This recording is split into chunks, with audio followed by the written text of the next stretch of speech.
The Shape of Water is a 2017 film directed by Guillermo del Toro. It was nominated for a bunch of Oscars and won 4 for production design, its original score, best director and best picture. It also received a lot of critical acclaim. The Shape of Water is set in early 1960s in Baltimore.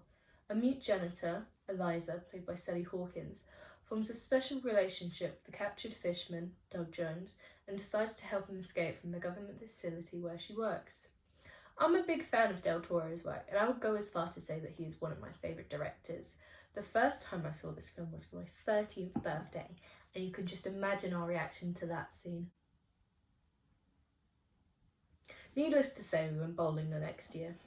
The Shape of Water follows a lot of hallmarks of Del Toro's style. The Shape of Water is very much a modern fairy tale, and it certainly helps going in with that in mind. The film starts with a voiceover, which is a very storybook feel. The plot is reminiscent of Beauty and the Beast, and you can tell that the monster in the voiceover, you can obviously tell that it's the fishman is not going to be the monster. Romance is so beautiful and pure. And yeah, I'll say it, the fishman is a total hunk. Strong silent type, you know. Apparently Del Toro got the idea from his childhood watching Creature from the Black Lagoon and wanting the Gilman and the female main character's romance to work out in the end. The cinematography is lush and absolutely, it's one of the best looking films I've seen in a while. The film uses a lot of green tones, which both as a colour and a motif show up a lot in Del Toro's work, and the whole film just fits his aesthetic perfectly.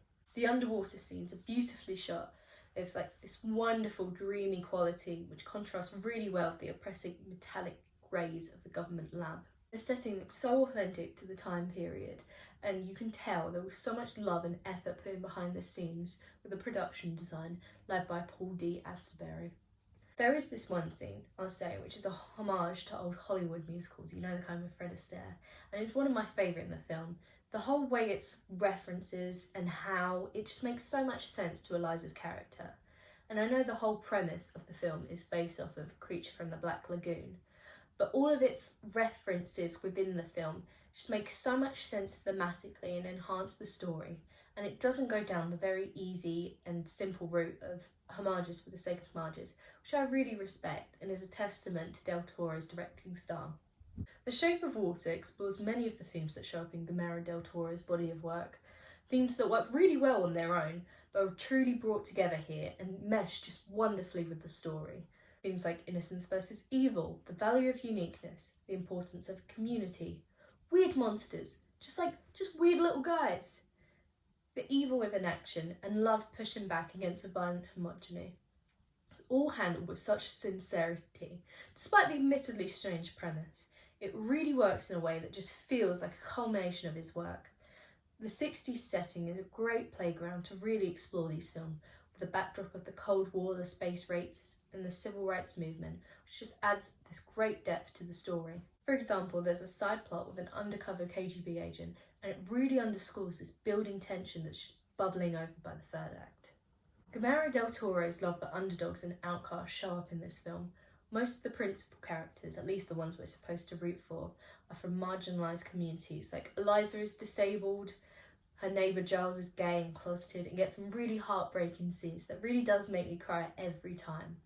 Zelda is a black woman in the 50s, and the Fishman is the only of his kind. Sally Hawkins is so good as Eliza, our Beauty to the Fisherman's Beast. She gives such an effective performance, despite not speaking a word. She dominates a scene with just her face and her hands. Michael Shannon plays the villain, Eliza's boss, and who's been terrorising the fisherman, and he's just so terrifying as a Gaston-type evil. All give amazing and charming performances, especially Octavia Spencer, who well deserves a supporting actress Oscar. In my opinion, The Shape of Water might be one of Del Toro's best films, in league with Pan's Labyrinth. It feels like a culmination of all of the themes and images and characters that make his style. If his previous films were essays, this film would be his dissertation. It's an enchanting modern fairy tale and will stay with you long after watching if you're anything like me. I give it a 5 out of 5 stars.